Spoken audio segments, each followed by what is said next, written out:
Well, it's becoming more and more commonplace in the U.S. to confine inmates in isolation for 23 hours a day. At the end of May, 7% of the 217,000 inmates in the U.S. federal prison system were placed in solitary confinement. That's according to a new report put out by the Government Accountability Office that examined the unknown costs of that practice. The report was drawn up at the request of 3 congressmen, Illinois Senator Dick Durbin, Maryland Congressman Elijah Cummings, and Virginia Congressman Bobby Scott, who all highlighted the lack of public information on the practice.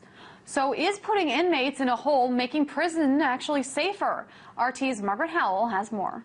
The hole, segregation, isolation, lockdown. I'm standing here in a cell just like the one that Private Bradley Manning was held in for over 300 days, a 5-by-11 cell with just a toilet and a cot.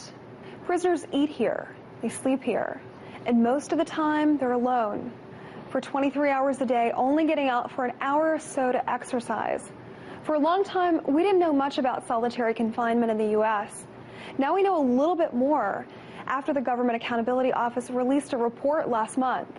Solitary confinement is used when a prisoner is considered a danger to himself or to others, or if they have gang affiliations. A day in this tiny cell costs as much as a night in a hotel room. It can cost taxpayers $120 to $216 per day for just one prisoner in solitary confinement. That adds up to roughly $78,000 a year to keep one of these individuals locked up.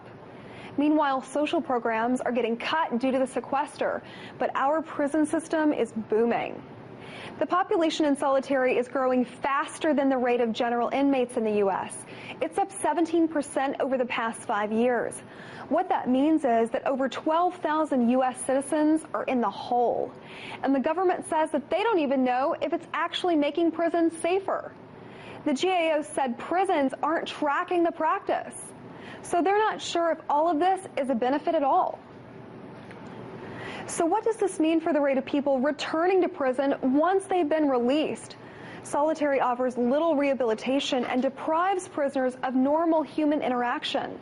But the Bureau of Prisons has not done any long-term studies on the effects of this practice, despite relying on it with increased frequency. In conclusion, we've got a lot of growing costs without solid proof of either its harms or its benefits. In Washington, Margaret Howell, RT.